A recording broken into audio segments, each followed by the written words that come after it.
नमस्तस्मै भगवते नारदाय महात्मने कामक्रोधविहीनाय ऋषीणां प्रवराय च गुरुर्ब्रह्मा गुरुर्विष्णुः गुरुर्देवो महेश्वरः गुरुसाक्षात् परब्रह्म तस्मै श्री गुरवे नमः।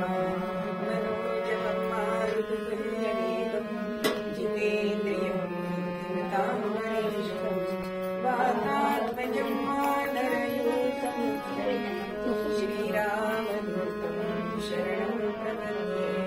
सर्वमङ्गलमाङ्गल्ये शिवे सर्वार्थसाधिके शरण्ये त्र्यम्बके गौरी नारायणी नमोस्तुते। भगवान् गोपाल कृष्ण महाराज की जय। अनंत कोटि ब्रह्मांड नायक राजाधिराज सच्चिदानंद सद्गुरु श्री ब्रह्म चैतन्य महाराज की जय। श्री ब्रह्मानंद महाराज की जय। जय जय रघुवीर समर्थ मंगलमूर्ति मेरे गमरनि साहिल पवगरे मेरे सारे। जय जय राम कृष्ण हरि राजा राम। जय जय राम कृष्ण हरि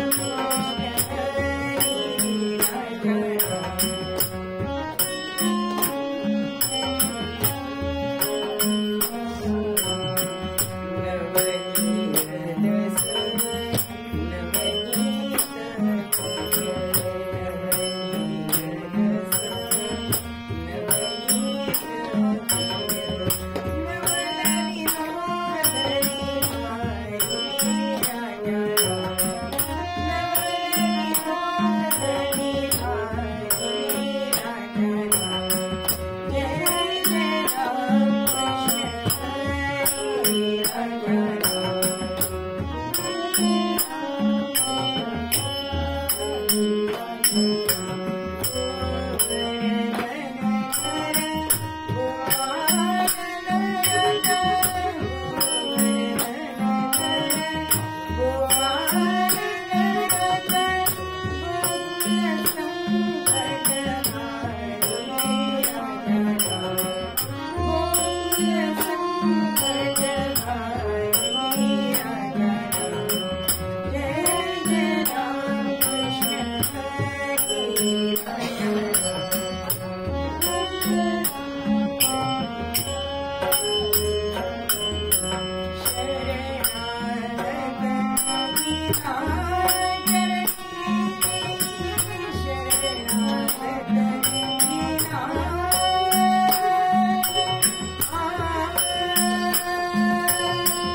बालकृष्ण चरणी लक्षणा गोरे बालकृष्ण चरणी लक्षणा गोरे राजा राम राम चरणी लक्षणा गोरे सीताराम राम चरणी लक्षणा गोरे कीर्तन संगे रंगात लेखन गोरे कीर्तन संगे रंगात लेखन गोरे बालकृष्ण चरणी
निरूपणाचा अभंग श्रीधर स्वामींचा आहे. श्रीधर स्वामींनी हा अभंग म्हणजे जणू काही समर्थांचं शब्दचित्रच रेखाटलेलं आपल्याला दिसतं. श्रीधर स्वामी हे दत्तावतार मानले जातात आणि श्रीधर स्वामींना समर्थ नसताना सुद्धा ज्यांनी अनुग्रह येऊन दिला इतकी ज्यांची महती होती असे हे श्रीधर स्वामी. आजही आपण गडावर गेलो तर श्रीधर कुटी म्हणून आपल्याला तिथे आपल्याला बघायला मिळतं. अविरत सेवा करणं हा ज्यांचा स्थायी भाव होता. अनेक स्फुट काव्य त्यांनी लिहिलेली आहेत, अभंग लिहिलेले आहे आणि अगदी पुणेकरांना जवळची खूप म्हणजे आविगृहामध्ये त्यांनी शिक्षण घेतलेलं आहे गरीब असल्यामुळे. पण चांगल्या लोकांना मदत करणारे पण चांगले भेटतात तसं यांचं जीवन आहे. आजच्या निरूपणाच्या अभंगात ते आपल्याला समर्थांविषयी सांगतात. ब्रह्मचर्याचा जो ओटी व पुतळा संपूर्ण चिखला मुसावणी. आपण बघतो की जेव्हा मूर्तिकार बनवत असतात तेव्हा काही ठाकून ठोकून तयार करतात. आता आपण रामलल्लाच्या वेळी अनेक व्हिडिओ बघितले की आधी एक स्ट्रक्चर तयार करतात, मग त्याच्यावर मातीचे गोळे लावून अशी ही मूर्ती तयार करतात. पण एक ओटी व पुतळा असं त्यांनी म्हटलंय, म्हणजे साच्यामध्ये रस ओतला जातो आणि त्या साच्याच्या मध्ये रस तो कडेमेरेशी जातो, म्हणजे त्याला कुठे पुन्हा डागडुजी करावी लागत नाही, म्हणून त्याला ओटी व पुतळा म्हटले. मग हा ओटी व पुतळा आहे तो कशाचा आहे तर ब्रह्मचर्याचा. ब्रह्मचर्य हे फार मोठं कठीण काम आहे. ते सामान्य मनुष्यांना जमतच असं नाही.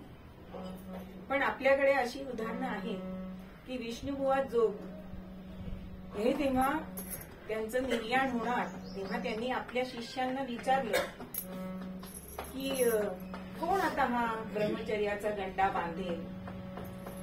पण गुरूंनी विचारता क्षणीच मामा दांडेकर म्हणजे सोनोपंत दांडेकर यांनी आपला उजवा हात पुढे केलाय आणि ब्रह्मचर्याचा गंडा बांधून घेतला. ब्रह्मचर्य हे लग्न झाल्यावर सुद्धा पाळता येतं.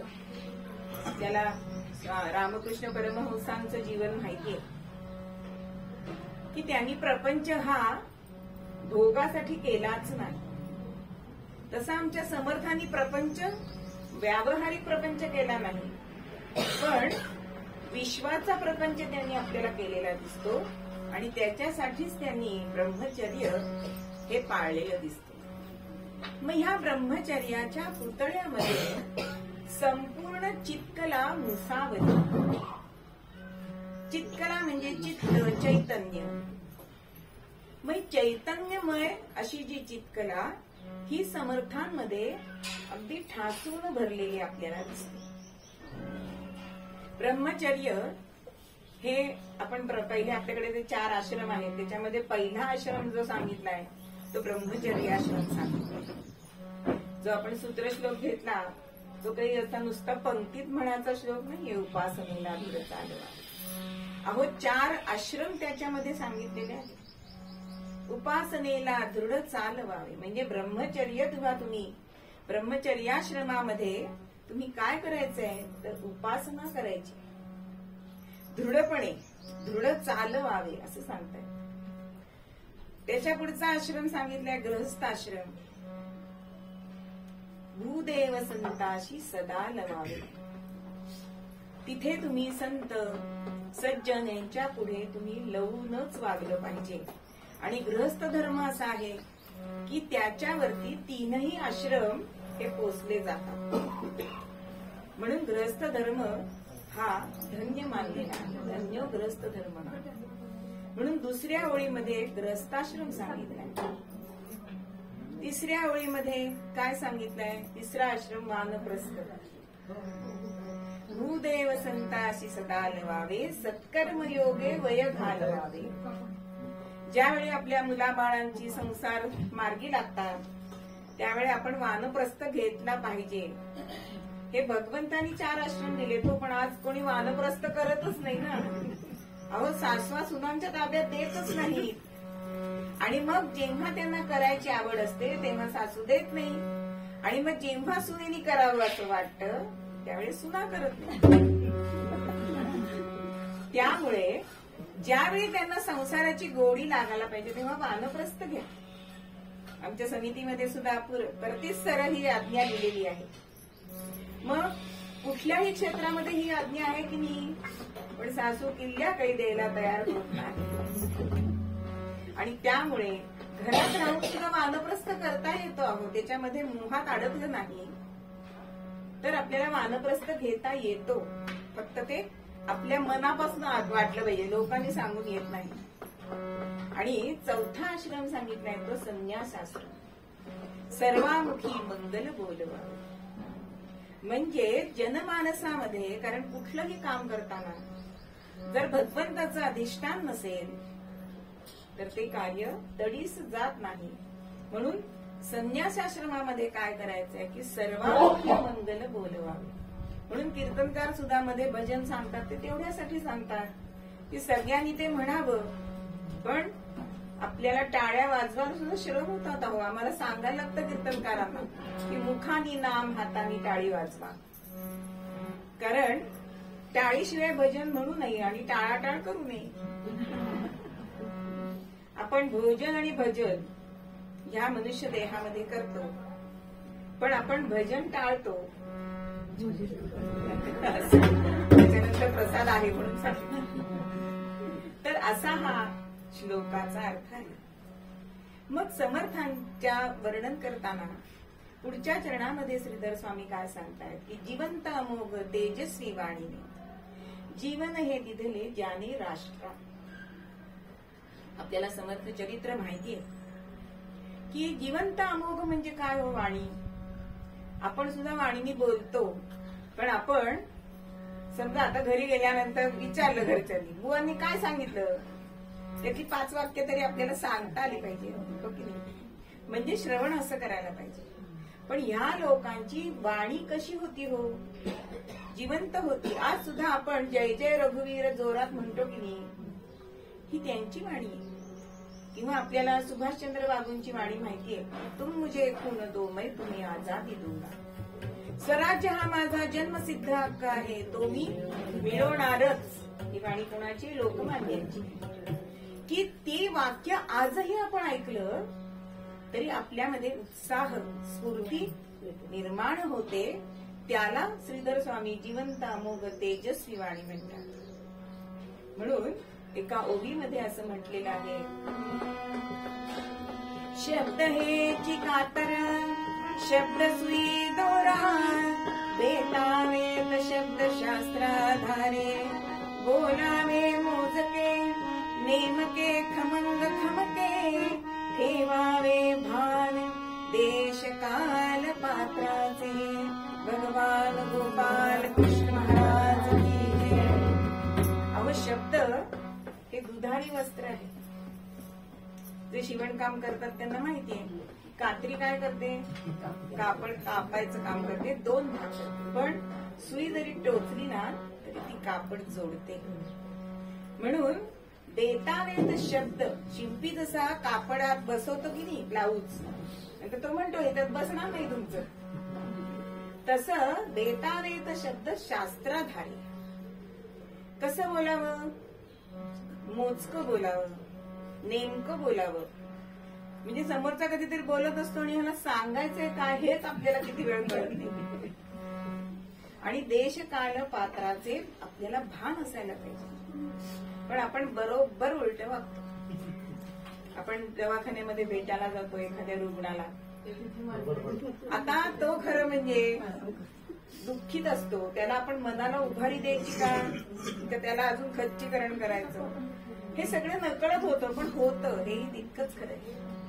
अहो त्यांना असंच झालं ते गेले, आता असं म्हटल्यानंतर अहो समोरचा अजूनच अर्ध मेला.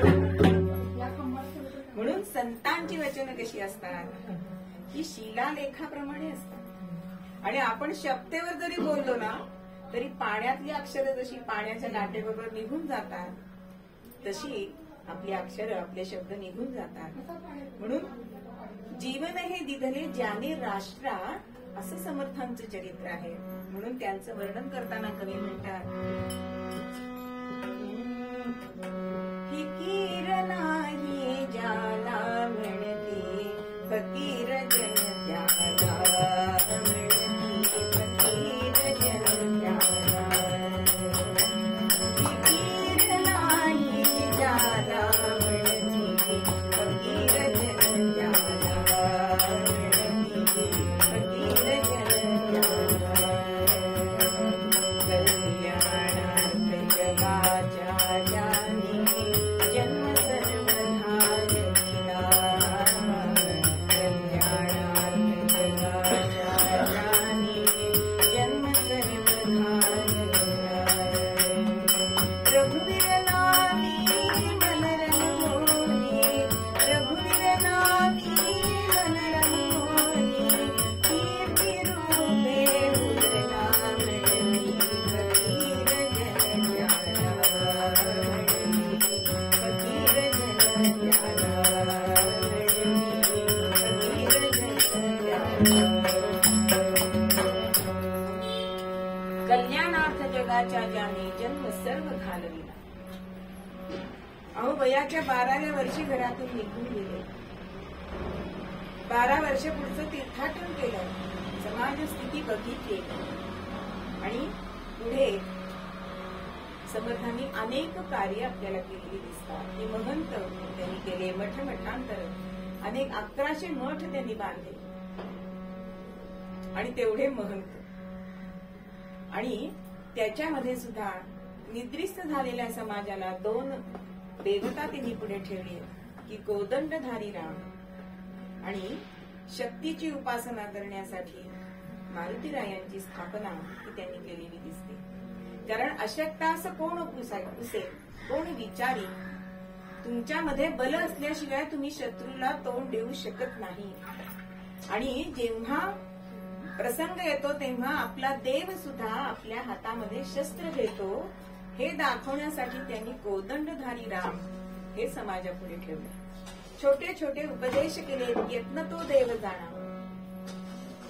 असे अनेक रामी रामदासा शक्तीचा शोध, असे छोटे छोटे उपदेश या समाजाला त्यांनी केलेले दिसतात.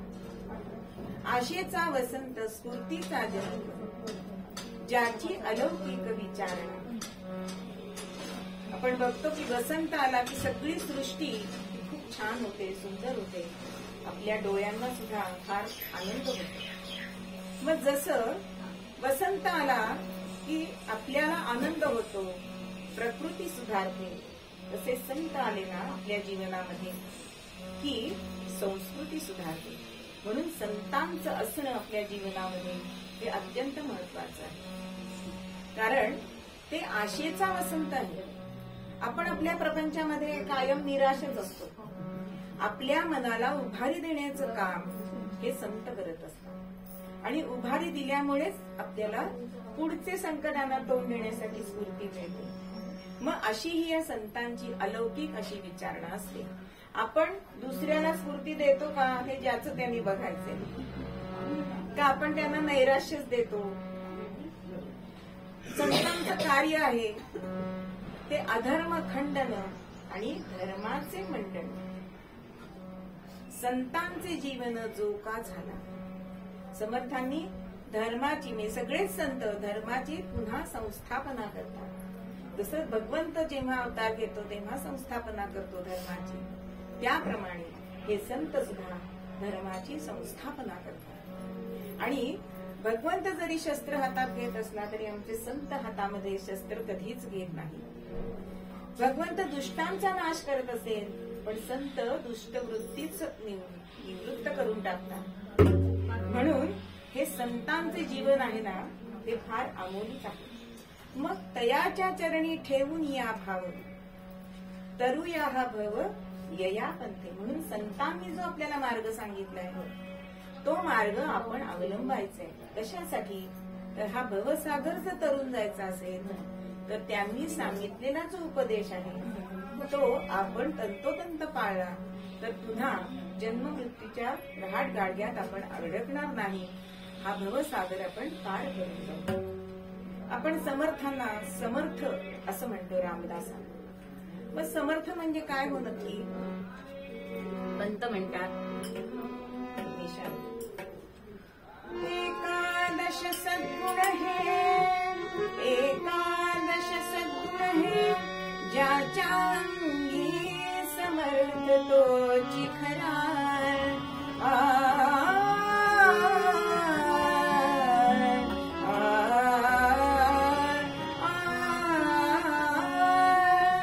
एकादश सद्गुण हे, ज्याच्या अंगी समर्थ तोची खरा.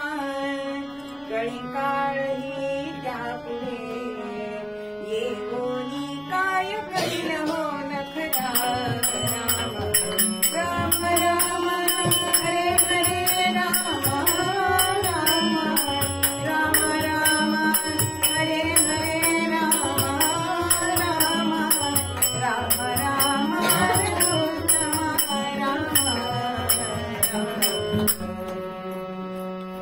समर्थांची ही उपाधी आहे समर्थ रामदास. बघा उपाधी शब्दाच्या आधी असते बरं का नावाच्या, आणि पदवी नंतर असते. आपलं नाव लिहून आपण BA LLB अजून काय काय असं लिहितो, पण ही उपाधी असल्यामुळे रामदासांच्या आधी येते. मग समर्थ असे 11 गुण ज्यांच्याकडे आहे त्यांना समर्थ म्हणतात असं आपल्याला मूलमंत्र सांगतात. मग कुठले होय 11 गुण. परिभ्रमण जाणणार, अचूक यत्न तो साजिरा, सदा मरण जागृती, मनी विवेक वागे जरा, विरक्त बहुनी स्पृही, मृदुल वाक्य शांती क्षमा, सहिष्णु उपकार उत्कट गुणे, आले संगमा. जय जय रघुवीर समर्थ. परिभ्रमण पूर्ण 12 वर्ष परिक्रमा समर्थांनी केली. त्याच्यानंतरचा गुण येतो तो चालना. चालनाचा अर्थ आहे गतिमानता, ज्याला चालना दिली असं आपण म्हणतो. तशी समाजाला चालना देण्याचं काम समर्थांनी केलंय. आणि एक दुसरा अर्थ असा मला वाटतो की चालना म्हणजे चाळणीसारखा पण उपयोग केलाय. महंत शोधताना समर्थांनी चाळणीसारखे शोधून काढलेले आहेत बरं का.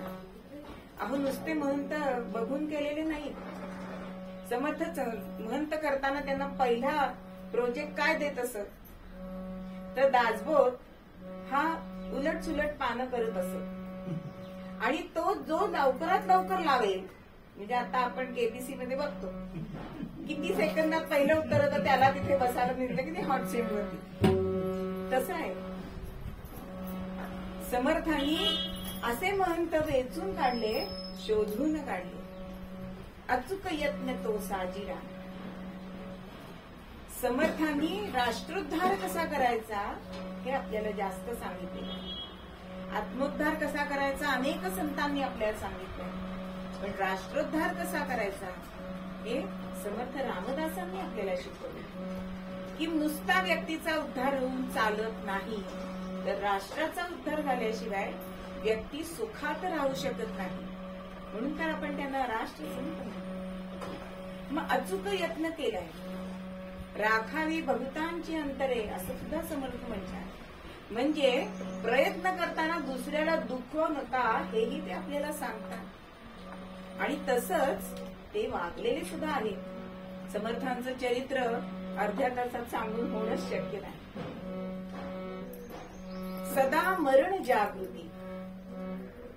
मरणाचे स्मरण असावे असं समर्थ सांगतात. हा नरदेह जो आपल्याला प्राप्त झालाय तो आज ना उद्या जाणार आहे हे सगळ्यांना माहिती आहे, पण आचरणात कोण आणतं? कोणीच नाही. आपण अमरपट्टा घेऊन आलेलो आहोत असंच आपण वागतो. नाथांच्या जीवनात एक प्रसंग की ग्रहस्थ असतात आणि ते नाथांना भेटायला येतात. संत कसे असतात, लोकांना तोंडी सांगून समजत नाही ना, मग कृतीने सांगा असं करतात. आणि तो मनुष्य नाथांना काही विचारत असतो आणि तेव्हा नाथांनी असं सांगितलं की वाईट वाटून घेऊ नका, पण तुम्ही 8 दिवसांनी जाणार आहात. 8 दिवस आहेत आपल्याकडे असा सकारात्मक विचार त्या माणसाने केला बरं का. 8 दिवस रडत बसला मी, आता मी जाणार.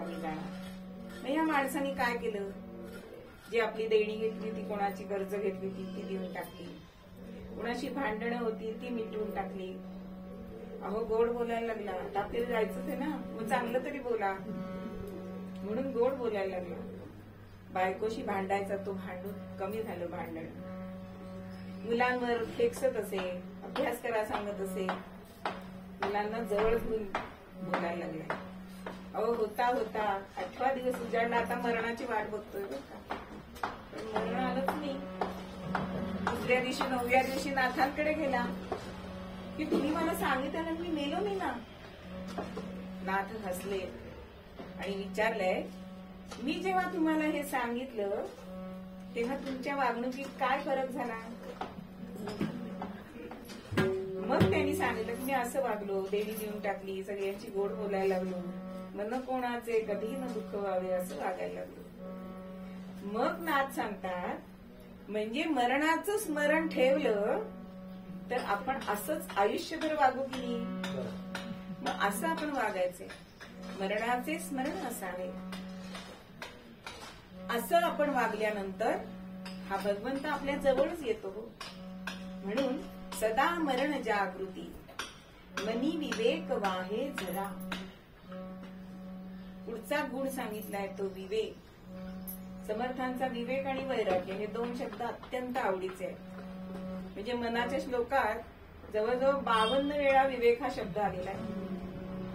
मग विवेक म्हणजे काय? हा माणूसच करू शकतो, पशु नाही करू शकतो.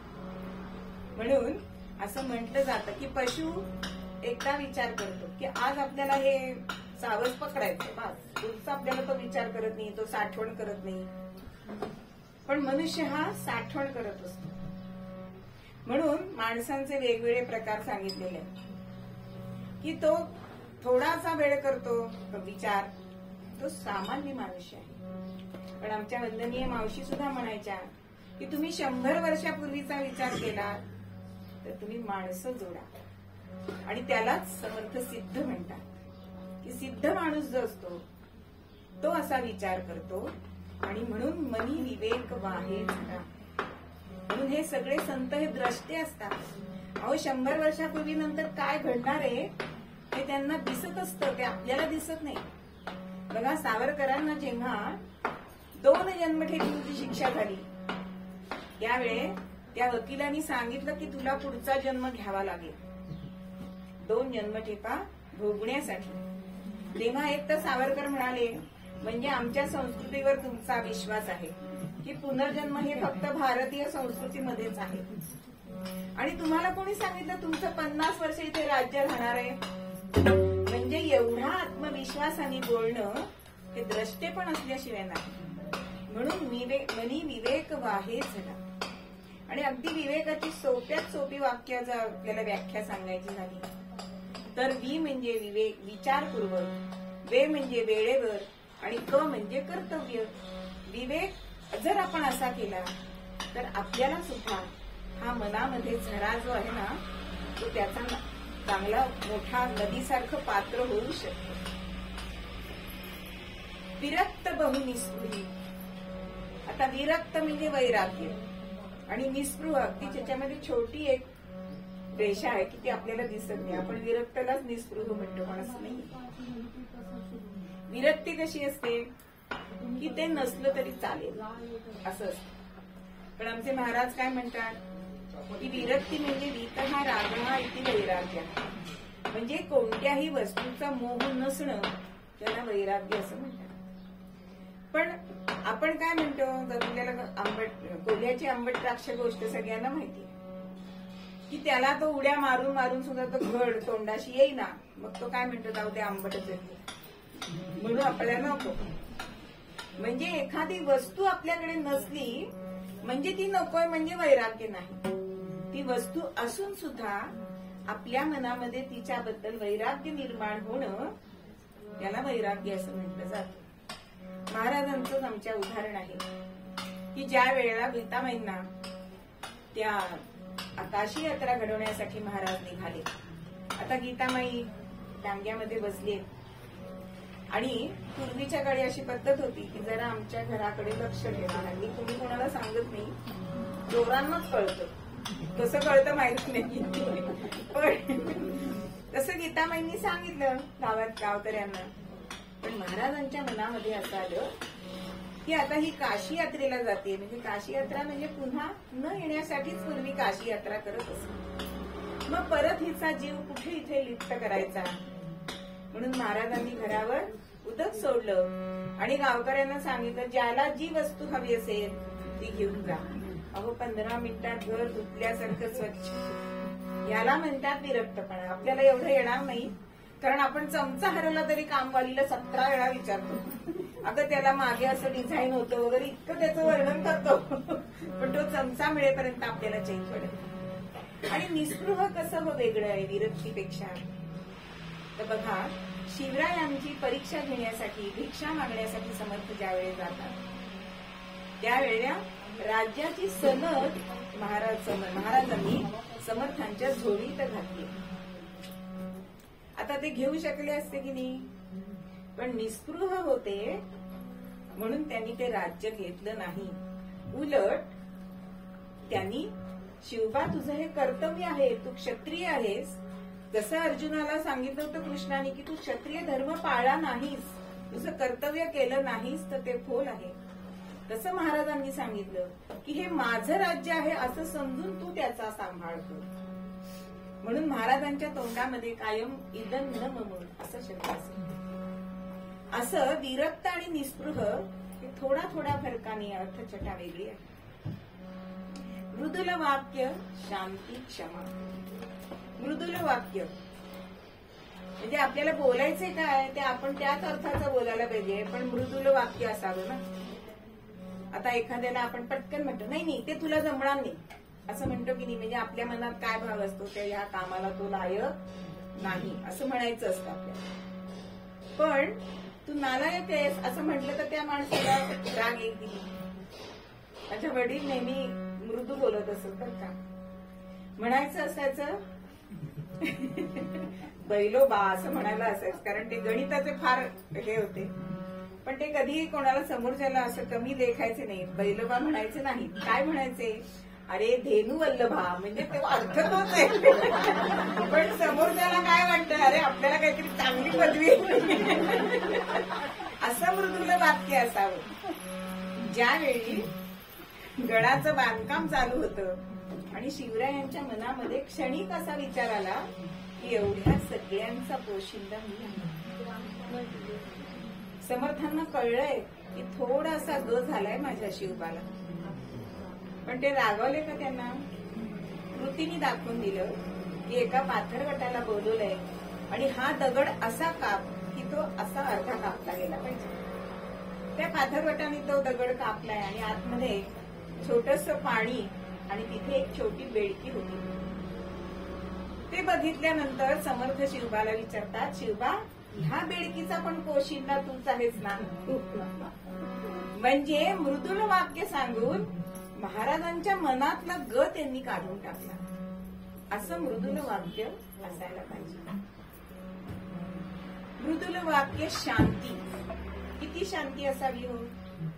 समर्थ किंवा सगळेच संत आपल्याला शांतीचे मूर्तिमंत उदाहरण दिसतात. की नाथांना राग येत नसे म्हणून त्यांना शांती ब्रह्म असं म्हटलं जात असे. आणि कितीतरी त्यांच्यावरती पैजा लागायच्या की तुम्ही नाथांना राग आणून दाखवा.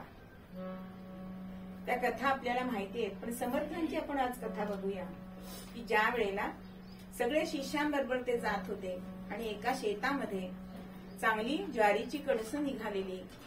तर खरं त्या शिष्यांनी विचारलं की आमच्या गुरूंना हुरडा खायचा तर तुम्ही थोडी आम्हाला 5-25 कणसं देता का?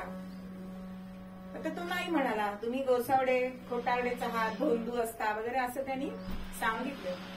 पण आता हा ऐकत नाही म्हणून मग 5-25 कणसं त्यांनी काढली आणि ती भाजायला लागल्यानंतर अहो धूर निघणारच. तो धूर दिसलाय आणि तो पाटील तिथे आलाय आणि ती जी ताटं पडलेली होती कणसाची त्यांनी महाराजांना समर्थांना जोडायला सुरुवात केली. पण समर्थ होऊन ऐकत जू नाही. त्याच वेळी शिवराय तिथे आले आणि शिवरायांनी सांगितलं की आज पंक्तीचा लाभ मिळावा. पण समर्थांनी आपल्या राज्यात झालेलं माझ्याबद्दल काय झालंय समर्थांनी शिवरायांना सांगितलं नाही. आणि त्यावेळी समर्थांना स्नान घालावं आणि मग आपल्या शेजारी भोजनाला बसवावं म्हणून शिवराय स्नान घालायला लागले.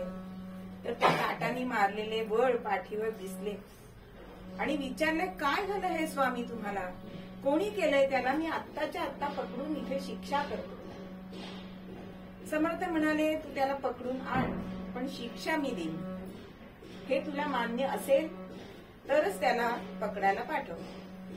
आणि हा पाटील जेवायला बसलेला शिपाई गेले त्याला धरून आणले. घरी जाताना मिशीवरती हात फिरवत होता, कसं मी त्या गोसावड्याला चांगलं हे आणलं, जेरीस आणलं. पण आता तिकडे महाराजांनी पकडून नेल्यावर मात्र मान खाली घालून चाललाय. आता तिथे समोर आणल्यानंतर समर्थ म्हणतात, आधी जेवायची वेळ झाली, त्याला जेवायला घेऊ आपल्या पंक्तीला. आपण घेऊ का असं एखाद्या गुन्हेगाराला आपल्या बरोबर जेवायला घेऊ का, ज्यांनी आपल्याला अतोनात त्रास दिलाय. जेवण झालं आणि मग समर्थांनी सांगितलं की तलवार आण, सरदारकीचे कपडे आण. तर तलवार आण हे सगळ्यांना ऐकायला आलं. आता त्याच्या बायकोला सुद्धा असं वाटलं की आता त्याची मान कापली जाणार, आपली लेकरं लहान आहेत, कसा आपला संसार व्हायचा. म्हणून ती सुद्धा समर्थांना शरण येते की माझं सौभाग्य वाचवा. पण समर्थ तलवार हातात घेतात आणि त्याच्या हातात देतात. शिवराय सुद्धा बघायला लागतात की ही काही शिक्षा आहे, सरदारकीची वस्त्र आणि तलवार देणं. तेव्हा समर्थ राजांना सांगतात की हा आपली वस्तू चांगली जपतो, त्याचं रक्षण करतो, ह्याला सैन्यात घे. म्हणजे एखाद्याचा गुणग्राहक गुण कसा ओळखावा हे आपल्याला संतांकडून कळतं. म्हणून मृदुल वाक्य शांती. शांतीने जर आपण सगळ्या प्रसंगाकडे बघितलं की त्याच्यातलं मर्म काय आहे हे आपल्याला कळलं नाही तरी संतांना कळतं. त्यानंतर क्षमा. क्षमा हा खरा म्हणजे दुबळेपणा नाहीये बरं का. हे मनाचा मोठेपणा असल्याशिवाय आपण क्षमा करू शकत नाही. म्हणजे जेवढं क्षमा मागणं मोठेपणाचं आहे तेवढं क्षमा करणं हे सुद्धा सशक्ताचं काम आहे, अशक्ताचं नाही. बघा एखाद्या बरोबर आपली जर झाली तर तो काय म्हणतो, माझ्या गल्लीत ये म्हणजे बघितलं, तिथे त्याला तो काही करू शकत नाही. तसं ही जी क्षमा आहे ना, हे संत आपल्यावर करत असतात. कारण आमचे महाराज सांगतात की कसं मीठ हे खारट असतंच, त्याच्याकडे कसं आपण कानाडोळा करतो, ते कधीच गोड होणार नाही. मग तसेच हे संत असतात की सामान्य लोक हे संसारात रमायचेच, त्या त्यांच्या लीला आहेत असं बघून ते आपल्याला माफ करत असतात. तशी ही क्षमा असते.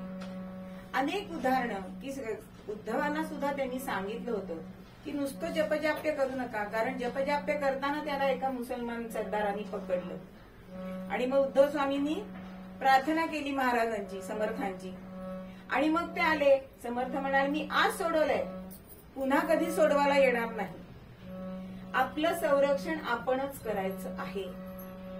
सहिष्णू हा 10वा गुण सांगितलेला आहे.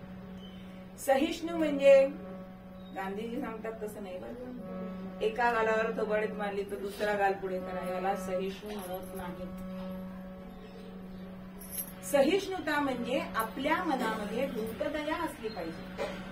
आपण कधा कोणाचाही अन्याय सहन करायचा नाही, अन्याय करायचा पण नाही आणि अन्याय सहन सुद्धा करायचा नाही, त्याला सहिष्णू असं म्हटलं जातं. पण आज सहिष्णूचा अर्थ वेगळा घेतला जातो. मग समर्थांनी अशी सहिष्णुता जीवनामध्ये कोणाकोणावर दाखवली. अहो गायीवर त्यांनी धूर्तदया रोमारोमात भिनलेली होती की मृत गायीचं सुद्धा दूध कल्याण स्वामींना समर्थांनी काढायला सांगितलेलं आहे. म्हणजेच किंवा चिमण्या उठवलेल्या आहेत. नंतर कुलकर्णी नावाचे जे ग्रहस्थ, त्यांना तिरडीवरून उठवलेलं आहे समर्थांनी, की त्यामुळे त्यांना दशपुत्रे हे नाव पडलं. त्यानंतर त्यांना 8, कारण त्यांची पत्नी जेव्हा त्यांना नमस्कार करायला गेली की सती जाता जाता आपण या साधूला नमस्कार करूया, आणि बांगड्यांचा आवाज ऐकून समर्थांनी अष्टपुत्रा सौभाग्यवती भव हा आशीर्वाद दिला. तेव्हा ती विचारते की हा आशीर्वाद या जन्मीचा का पुढच्या जन्मीचा. म्हणून समर्थ बघतात तर सती निघालेल्या, पण समर्थ म्हणतात की माझ्या मुखातून प्रभू रामराया बोललाय, तो वावगा होणार नाही शब्द. चला तुमचे पती कुठे आहेत, आणि तिकडे गेले आणि मग ते उठवलंय त्यांना, आणि पुढे त्यांना 10 मुलं झालीत आणि त्यातला पहिला मुलगा म्हणजे उद्धव स्वामी आहे. की पहिला मुलगा आम्हाला तुम्हाला द्यायचा आहे. पण समर्थ म्हणाले मी पदभ्रमण करणारा, त्यामुळे 8व्या वर्षापर्यंत तुम्ही त्याला माझा म्हणून सांभाळा. आणि मग त्याला पत्त्याप्रमाणे त्यांनी मांडीवर घेतलेला. असे सहिष्णू असणारे समर्थ. आणि शेवटचा 11वा गुण सांगितलाय तो परोपकार. परोपकार हा परोपकरणम, करणम परोपकरणम हे संतांचं लक्षणच आहे. की जाता जाता सुद्धा सगळे संत हे परोपकार करत असतात, दुसऱ्यांना अतिशय मदत करणं. कारण जे का रंजले गांजले त्यासी म्हणे जो आपुले, तोची साधू ओळखावा देव तेथेची जाणे. मग असं सगळं आयुष्य समर्थांचं गेलंय. आणि मूळ पद्यामध्ये जसं श्रीधर स्वामी म्हणतात की तो ब्रह्मचर्याचा ओतीव पुतळा आहे. ब्रह्मचर्य ज्यांनी पाळलं त्याच्यामध्ये अनुक्रमाने पहिलं नाव येतं ते आमच्या मारुतीरायांचं. मुखी राम त्या नाम बाजू शकतो. ज्या वेळेला लंकेमध्ये हनुमंत गेलेले असताना त्यांच्या मनामध्ये येतं की आपण सगळ्या रावणाच्या महालांमध्ये फिरतोय आणि अनेक बायका आपल्याला दिसत आहेत, मग आपलं ब्रह्मचर्य ढळलं का. पण प्रभूचं काम करायला गेलोय, मुखामध्ये नाम आहे, त्यामुळे मारुती हा ब्रह्मचारीच आहे. किंवा 16,108 स्त्रिया केलेला आमचा भगवान श्रीकृष्ण सुद्धा ब्रह्मचर्यच पाळतो. कारण जिथे वासना नाही, कारण त्या स्त्रियांना समाजामध्ये मान मिळावा म्हणून श्रीकृष्णाने त्यांच्याशी लग्न केलेले आहे. असे हे ब्रह्मचर्य पाळणारे आमचे समर्थ रामदास आणि त्यांचाच पूर्ण शब्दचित्र आपल्याला श्रीधर स्वामी मूळ पद्यामध्ये सांगतात की कडकडीत वैराग्य त्यांच्यामध्ये आहे, विवेक आहे, विरक्ती आहे, असे 11 गुण त्यांच्यामध्ये असल्यामुळे तो चित्त चैतन्याची चितकळा अशी त्यांच्यामध्ये मुसावून भरलेली आहे, ठासून भरलेली आहे. म्हणून मूळ पद्यामध्ये आपल्याला सांगतात ब्रह्मचर्याचा जो ओटीव पुतळा, ब्रह्मचर्याचा जो ओटीव पुतळा, संपूर्ण चित्तळा मुसावरी.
परंपरेप्रमाणे भजन करूया.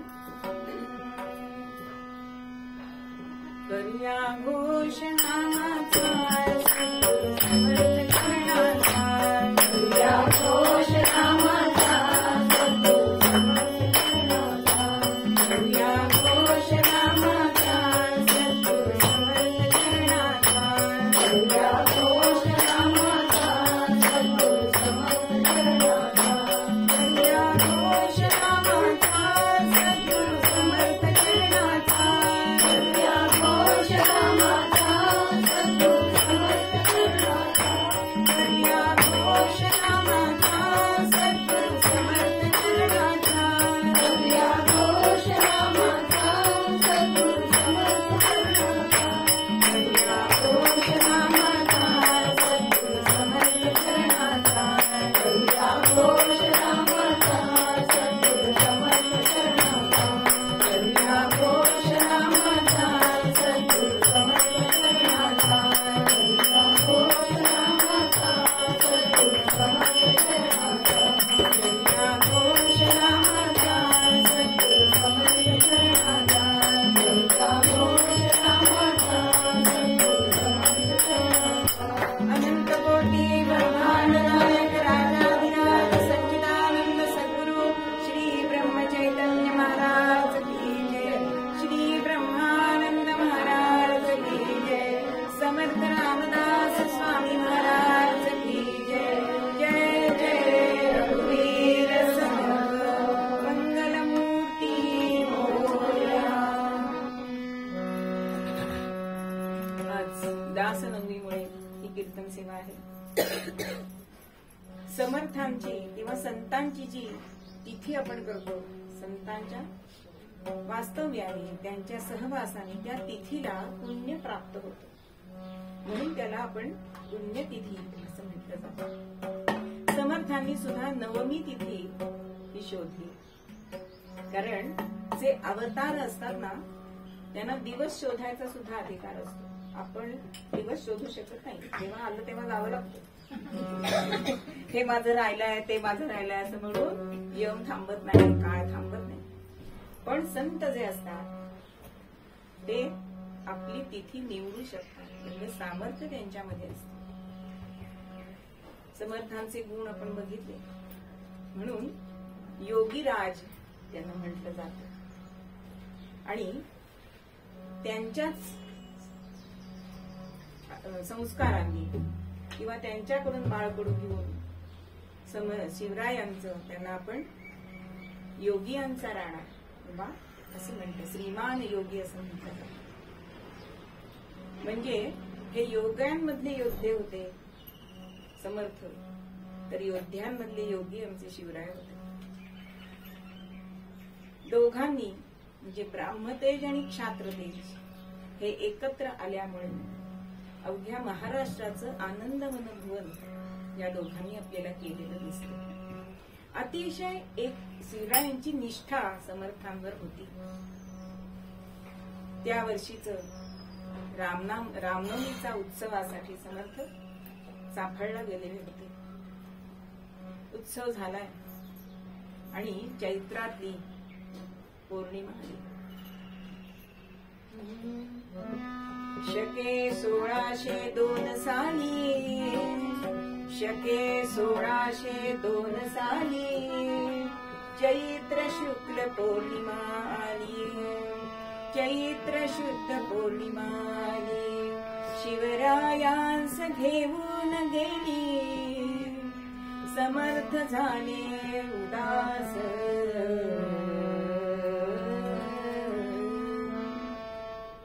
हनुमान जयंतीचा दिवस आणि संध्याकाळी गडावरती शिवराय छत्रपतींनी आपला देह ठेवला. ही वार्ता गडावरनं घेऊन एक शिपाई आलाय. खलिता उद्धव स्वामींच्या हातामध्ये दिलाय. पण ही बातमी समर्थांना सांगायची कोणी? समर्थांना जेव्हा उद्धव स्वामी सांगायला गेले तेव्हा ते म्हणाले, माहीत आहे का? आणि समर्थांसारखा निधड्या छातीचा पुरुष सुद्धा हळहळलाय मनामध्ये की माझा शिवबा. अहो, हे स्नेहतंतू असतात ना, ते असेच असतात की ताण दिला तर जास्त दुःख होतं. अनेक शिवरायांच्या गोष्टी समर्थांना आठवायला लागल्या. समर्थांना असं वाटत होतं की ही सह्याद्रीची शिखर सुद्धा रडत आहे. कसा माझा शिवबा होता, किती निस्पृह होता, किती एकनिष्ठ होता, कसं माझ्यासाठी वाघिणीचं दूध काढायला गेला.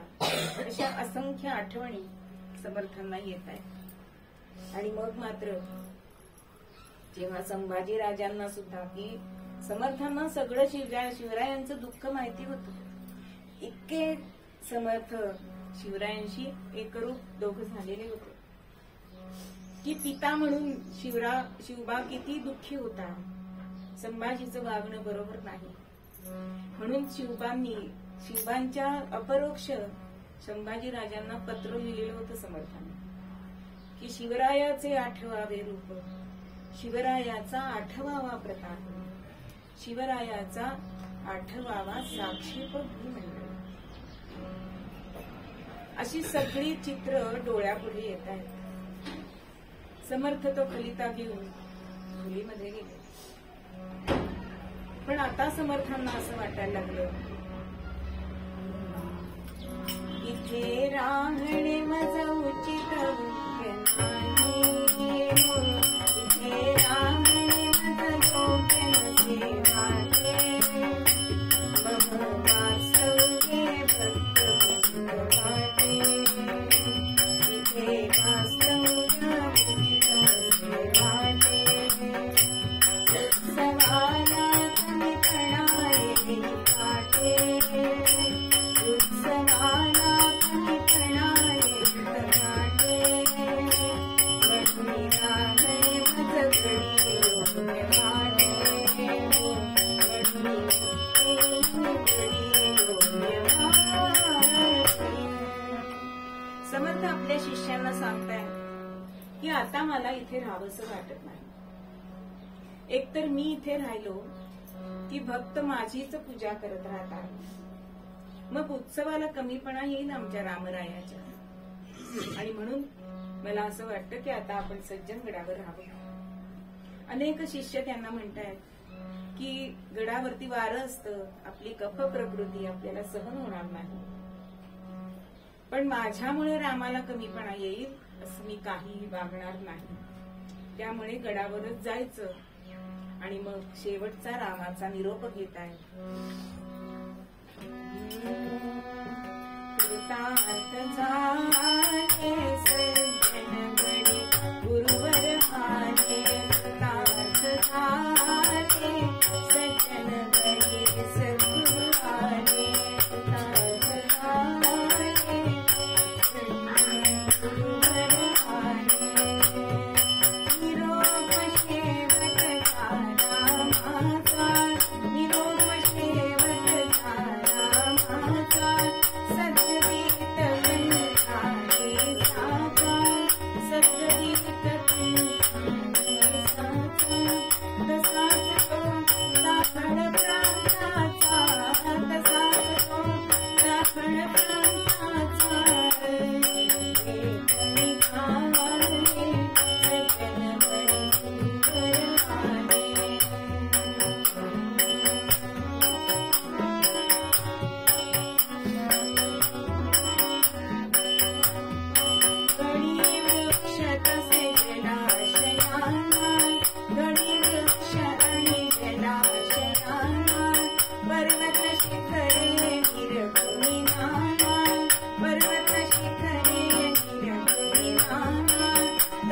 रामाचा शेवटचा निरोप घेतलाय आणि चाफळच्या प्रांताचा सुद्धा घेतलाय की आता इथे पुन्हा येणं नाही. घडी, देवालय, पर्वत शिखर सगळं बघितलंय आणि गडावरती आलेले आहे. गडावरती आल्यानंतर माघ शुद्ध षष्ठीचा दिवस समर्थांनी आपल्या सगळ्यांना, सगळ्या शिष्यांना सांगितलंय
माघ मासाच्या अगत्य नवमीला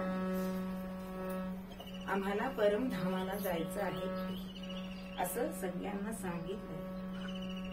आता नवमी ही तिथी का बरं समर्थांनी निवडली तर 9 आकडा हा शुभ मानला जातो आणि तो पूर्ण अंक आहे. आपण नवाचा पाढा जर बघितला प्रत्येक 9 9 दुने 18, 1 आणि 8 9 असं सगळ्या पाढ्याची बेरीज 9 येते आणि जी जन्मतिथी होतीच ती आपण मृत्यूसाठी निवडावी कारण रामनवमीचा जन्म आहे. तसंच नवमीलाच निर्याण करावं कारण हा पूर्ण संख्या अशी मानली जाते असं समर्थांनी ठरवले आणि सगळ्या शिष्यांना सांगितलंय की आम्ही परमधामाला जायची वेळ आली. आता समर्थांनी अन्न पाणी सोडून दिले. प्रायोपवेशन म्हणजे फक्त हवेवर जगणे. समर्थांनी एकांत वास केला. खरं एकांत आवडणारे समर्थ होते पण जगाच्या कल्याणासाठी लोकांतामध्ये आले. असे हे समर्थ आता एकांत वासात गेले. फक्त अक्का स्वामी आणि उद्धव स्वामी यांची सेवा करत होते. होता होता वद्य पंचमीचा दिवस उजाडला आणि समर्थ जेव्हा तंजावरला गेलेले होते त्यावेळी तिथे एक शिल्पकार होता पण तो अंधुक दिसत असेल, अंधळा म्हटलं तरी हरकत नाही.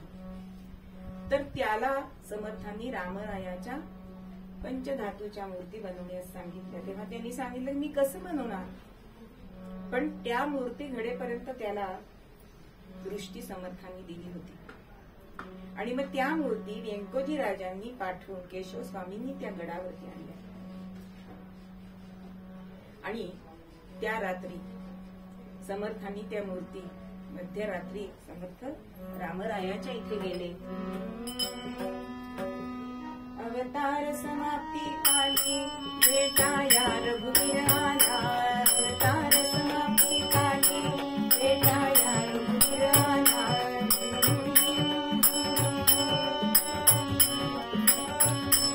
अवतार समाप्ती काली भेटाया रघुवीराला.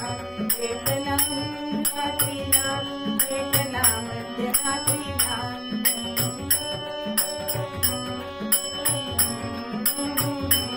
उघडले नेत्र देवाचे वर्षावृतेचा झाला. उघडले नेत्र देवाचे वर्षावृतेचा झाला.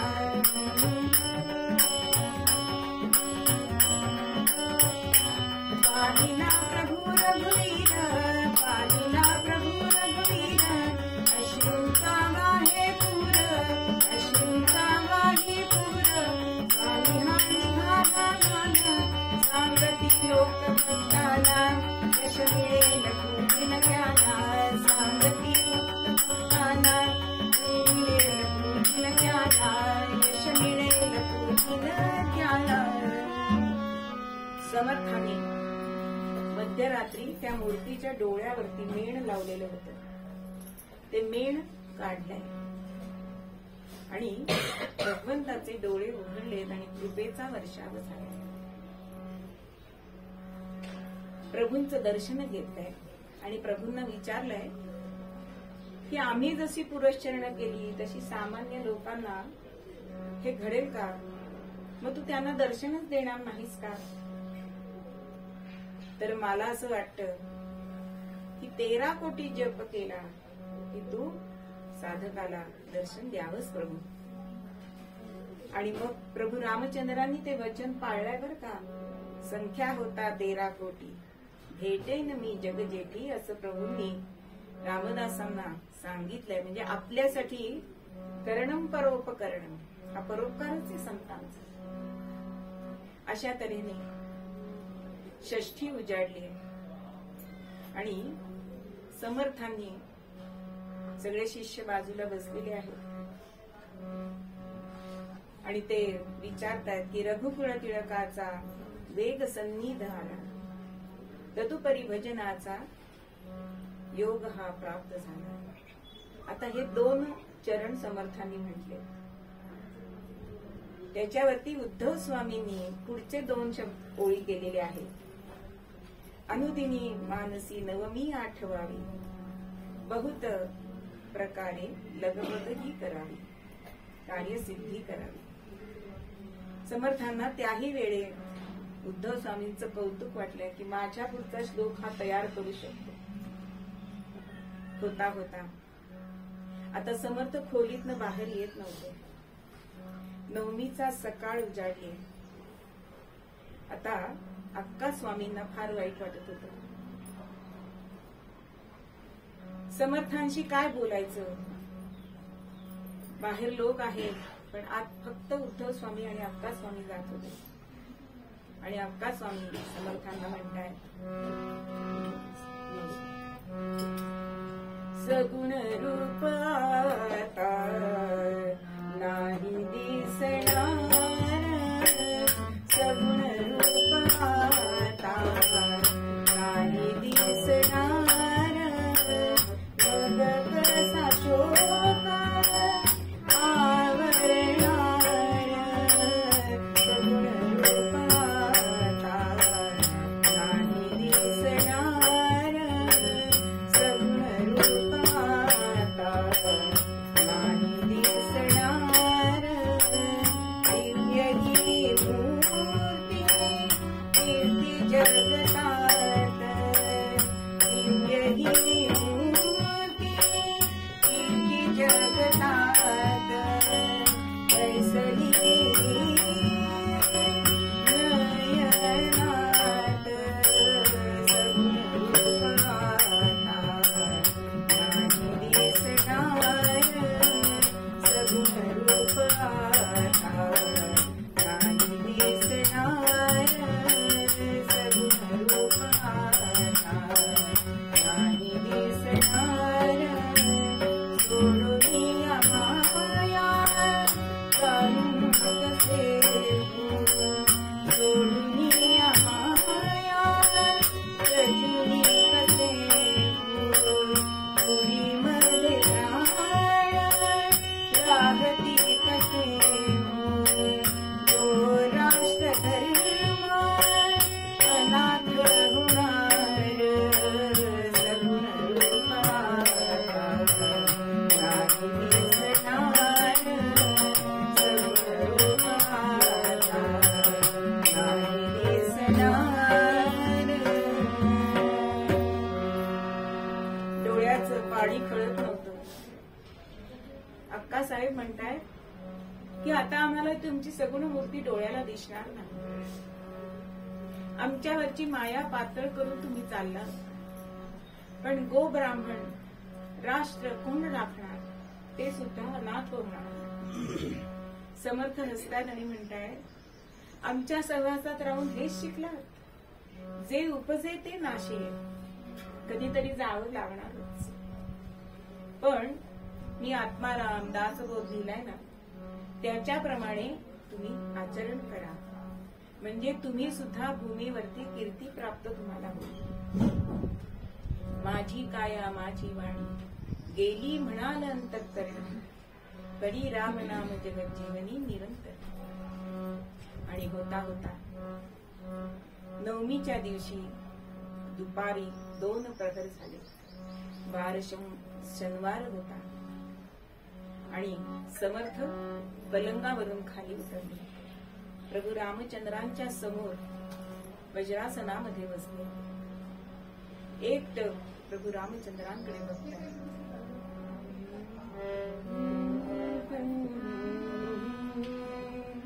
तीन वेळा केले स्मरण, तीन वेळा केले स्मरण, अंबर उघे गरजिनले, राम नामी दाटले, जिकडे तिकडे श्रीराम. समर्थांनी 21 वेळा हर हर हर असे म्हटले आणि 3 वेळा श्रीराम श्रीराम श्रीराम. आणि समर्थांच्या मुखातून तेज बाहेर आले आणि ते समोरच्या प्रभू रामचंद्रांच्या मुखामध्ये गेले. सगळ्या शिष्यांना पोरक झाल्यासारखं वाटलंय. समर्थांचा प्राण आनंदात विलीन झाला. सगळीकडे एक अजून 5 मिनिटात सगळीकडे शोककळा पसरली. पण हा दिवस उजाडायच्या आधी कल्याणाला त्यांनी डोंबगावला पाठवले. प्रत्येक कृतीमध्ये संतांची काहीतरी पार्श्वभूमी असते की मी गेलो तर कल्याण सहन करू शकणार नाही, म्हणून त्याला डोंबगावला पाठवलेलं. इकडे उद्धव स्वामींनी पुढची सगळी उत्तर क्रिया केली आहे. ज्यावेळी तिथे खड्डा होता त्यावेळी शिवराय म्हणत होते की हा बुजवून टाकू, पण समर्थ म्हणतात नको, असाच राहू दे, येईल काम. म्हणजे कशासाठी तो खड्डा आहे फक्त समर्थ जाणत होते. इथे सगळा त्यांचा अग्निसंस्कार स्वामींनी केलाय. सगळा खर्च संभाजी महाराजांनी पाठवला आणि 3 दिवसांनी त्याच ठिकाणी आत्ताची आपल्याला समाधी दिसते समर्थांची, 3 दिवसांनी त्या खड्ड्यातून वर आलेली समाधी आहे. आणि ज्या वेळेला कल्याण स्वामींना कळलंय त्यावेळी ते तिथे आले आणि समर्थांनी त्यांना समाधीतून दर्शन दिलेलं आहे. समाधीला एक चीर आहे, जय जय रघुवीर समर्थ. आपण जर सकाळच्या पूजेला जर आपण तिथे गेलो तर आपल्याला ती भेट आजही दिसते. आणि पुढे समर्थांनी सांगितलं होतं की माझ्या हस्ती ह्या तुळशी वृंदावनामध्ये तो कलश ठेवा. आणि 33 वर्षांनी तो अस्थि कलश ज्यावेळी कल्याण स्वामी गेले त्यावेळी दोघांचा अस्थि कलश एकदम काशीमध्ये नेलेले आहे. म्हणजे गुरु शिष्याची जोडी आपण अनेक उदाहरणं देतो, पण अशी जोडी होणे नाही. मग असे जे समर्थ की पूर्ण वैराग्यशील असणारे, पूर्ण विरक्त असणारे, निस्पृह असणारे असे हे समर्थ पूर्ण ब्रह्मचर्याचा पुतळा होते. आणि त्यांनीच सांगितलेल्या पंथाने जर आपण गेलो तर आपला सुद्धा हा भवसागर तरुण आपण नक्की जाऊ. म्हणून मूळ पद्यामध्ये आपल्याला सेगर स्वामी सांगतात,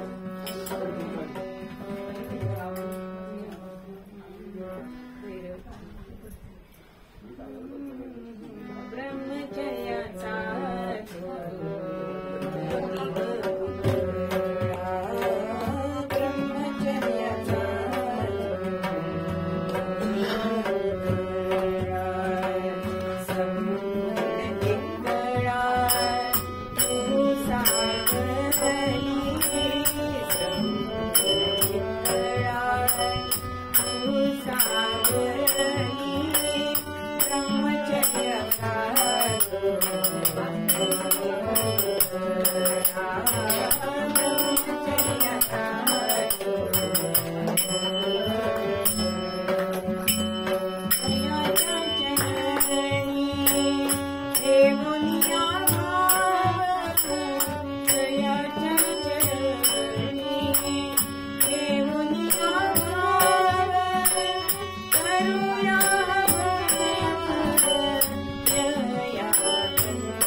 छोटं वाले. एक मागणी मागाया आले दारी देवजना श्री भगवंता देवजना श्री भगवंता देवजना राम तुझे हे स्मरणाला राम तुझे स्मरणाला शांती देई चित्ताला श्री भगवंता देवजना श्री भगवंता देवजना नाम तुझे हे गायाला सुंदरवाणी देवजना श्री भगवंता देवजना श्री भगवंता देवजना रूप मनोहर गगनाला दृष्टी देई नयनाला श्री भगवंता देवजना श्री भगवंता देवजना नाम तुझे हे गाया नाद देतो श्रवणाला श्री भगवंता देवजना श्री भगवंता देवजना नाम तुझे हे सांगाया सुनी शक्ती देवजना श्री भगवंता देवजना श्री दीनहि दुबळा कोणी दिसला उदार करतो कल्याणा सद्बुद्धी देवजना श्री भगवंता देवजना तेच मागणे मागाया शाही आधी देवजना श्री भगवंता देवजना श्री भगवंता देवजना श्री भगवंता देवजना. आरती घेऊया ना कापून.